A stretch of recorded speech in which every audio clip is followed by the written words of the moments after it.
I've got a bunch of Macs around here. I guess I've been YouTubing for a while. With all these Macs accumulating, I'm wondering what I'm gonna do with these things. I need to sell them, and I've had success to a certain extent doing the Apple trade-in program in the past. That was when we were all on Intel. But I recently found out, since we switched to Apple Silicon, that Intel machines don't do so well. So I had to sell mine outright. I've got a video about that. I still got a pretty good return on that old MacBook Pro, but I still have some Intel machines here as well as Apple Silicon machines, and I want to check all of them to see what Apple is going to give me right now. This is January, end of January 2023. I want to see what I'm going to get for these in trade-in. Of course, you probably always get more if you sell it outright. However, I've had my Mac Studio on Craigslist for over a month now, and nobody is giving me any offers on it. Let's say I wanted to get a new MacBook Pro, and I wanted to take advantage of the trade-in. Get started. Grab your computer, we'll make this quick. This is not gonna be so quick because I got a bunch of them. Apple, I'm gonna start with this 13-inch MacBook Pro from 2015. It's got an i5 on it,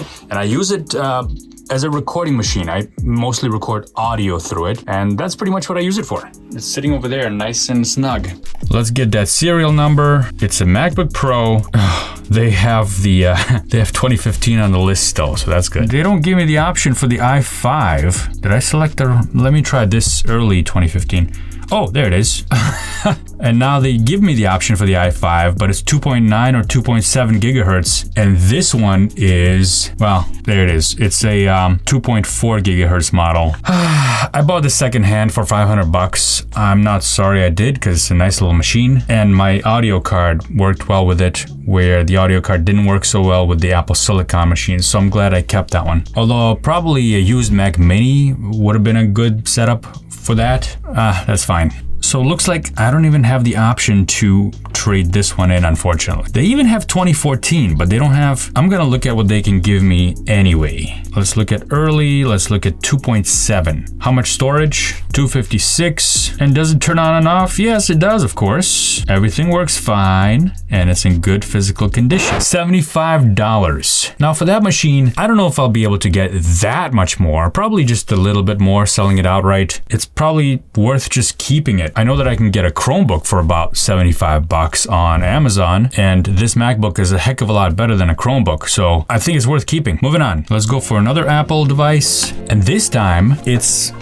my iMac. That's a 27-inch iMac with 5K display. That's the first time they ever had the 5K at the end of 2014. Love that machine. Used it the hell out of it for a long time. It still has 32 gigs of RAM on it, which was, for 2014, that was pretty good. By the way, why is it that when I type in the serial number, they can't just automatically figure all this out? I don't know. Late 2014, i7, 4 gigahertz. Aha, that's on the list. That machine still kicks ass, by the way. It's such an old machine, but it's so good, even now. That's why I have it there. I don't want to get rid of it, even though I don't use it. 1 terabyte. It is a Fusion drive. It's not a full SSD. Oh my gosh, they're ready to recycle it. They're not giving me anything for it. That machine is so good. This is unbelievable. Now, I know that I can get something for this if I sell it outright. How much? I don't know. Maybe I should try. Let me know in the comments if you want to see any more videos of me trying to sell these old machines. Now, I do have this other iMac here, and this is a 24-inch. I believe it's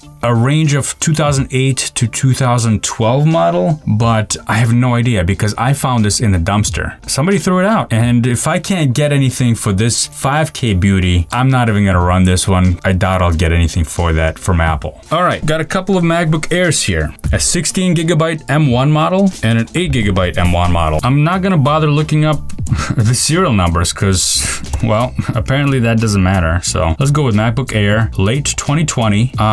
It's an M1, let's do the smaller one first. It's an M1 8-core and 7-core GPU, 512 gigs. Does it turn on and off? Yes, it does. All the functions work, and it's in good physical shape.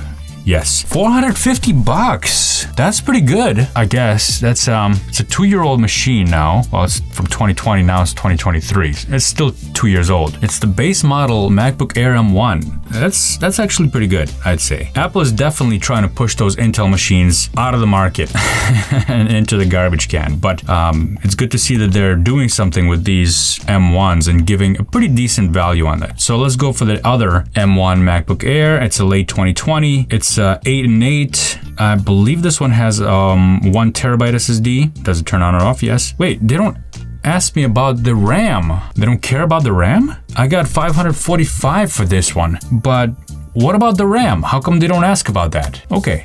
So because it has that 1 extra GPU core, they gave me $545 for it. So $95 more. Moving on, I got a Mac Studio here. Let's see what Apple's gonna give me for that one. Huh, it's not on the list. And it's ready to be recycled. Anything other than what they have listed is ready to be recycled. So Mac Studio with the M1 Ultra, ready to be recycled. I can't believe that's not on the list. Why? Even Apple doesn't want the Mac Studios back. That's surprising to me. Okay, moving on. MacBook Air, I got 2 MacBook Airs, a base model and a 24 gigabyte model. They haven't asked about the gigs of RAM yet, so let's see. Oh, what about the machine I'm on? Let's try this one. It's a MacBook Pro.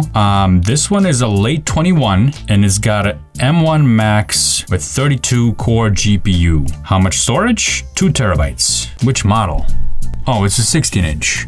Yes, it turns on. I'm on it right now and all the functions work and everything works and the body's in great shape. $1,315. $1,315 for this one. Huh.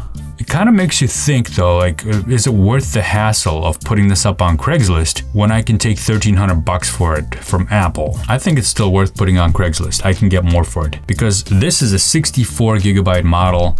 I'm really surprised that Apple doesn't ask about that because they charge a heck of a premium for RAM. So whether you got the smallest amount of RAM possible or the highest amount of RAM possible, Apple doesn't seem to care about that with their trade-in. Good to know. Let's move on to our M2s. Apple serial number MacBook Air, and this is gonna be what?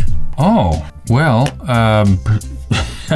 this came out in 22, so that's not on the list yet. I don't know what's going on with this. That's kind of disappointing. I could put this up on Craigslist and see how much I get for it, but if you're not in my area and if you don't find any of these, I can tell you that at Micro Center, I did see people picking up these refurbished MacBook Air M2s for a pretty decent discount. There's that. There's also the Apple refurbished store, or they call it certified refurbished. You can go here and take a look at MacBook Airs, and guess what? They have 2022 and they have a ton of these. However, the discount is not that huge. So you're only saving about $200 on this baseline model right here. Still, nothing to sneeze at, and chances are this was always in Apple's hands and somebody bought it and they just returned it, so it's probably in really good condition. If you're not turned off by that refurbished title, then this might be a good option if you're looking for a new machine. But that's not what we're doing here. We're selling machines, right? If you want me to try and sell these, if you want to see that video, let me know in the comments. So far, that's all I got. Maybe this video helped somebody. I don't know. Hopefully. If not, then you'll definitely love my next video. So check that out and subscribe to the channel so you don't miss it. Thanks a lot for watching, folks, and I'll see you next time.